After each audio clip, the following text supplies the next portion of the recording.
আপনি এইভাবে হাসবেন না। কেন আসবো না ফটিকচাঁদ? আজকে আমার বড় আনন্দ দিন। না বড় বাবু, আজকে আপনার পরে দুঃখের দিন। কি বলতে চাইছে ফটিকচাঁদ? আপনার কথা মতো আমি যথাসময়ে বর্ষে যে ওই শিখাটা বিয়ে করতে গেছিলাম, কিন্তু ওই শালার ডাটা শালা ওই হলধর গোস্বামী মালের খেয়ালে শালা আপনার সবকিছু প্ল্যান ওই মাল হয়ে গিয়েছে।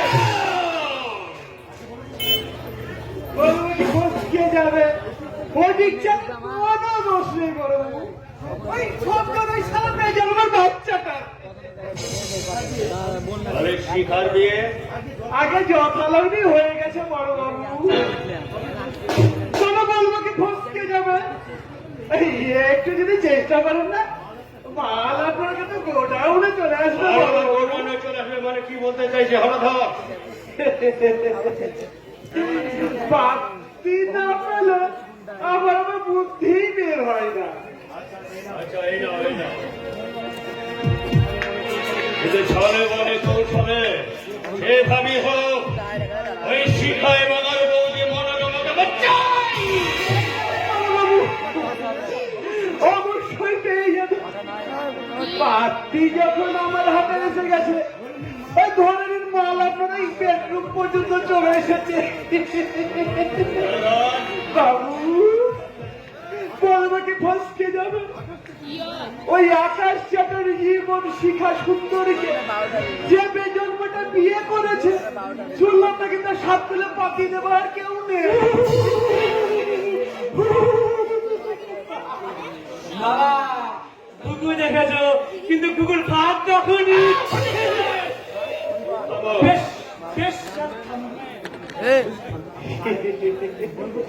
বলবো কি ফসকে যাবে? তা আমি বলছিলাম কি বলবো, ওই ফাঁকা সময় বুঝে ওই কুরবানের জগাকে যদি ওই ব্যাস, ব্যাস,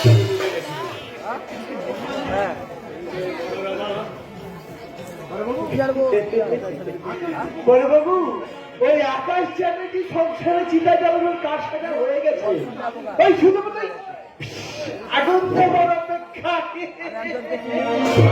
সাবাস, হলধর,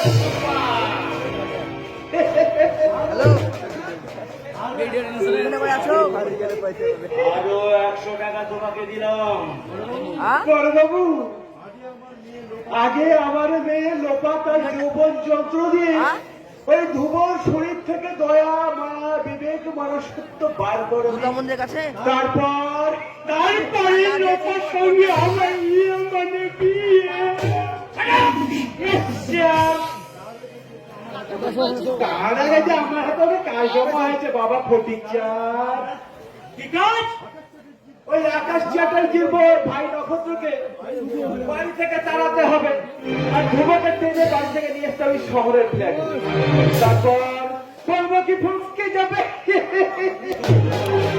আর লোপা হবে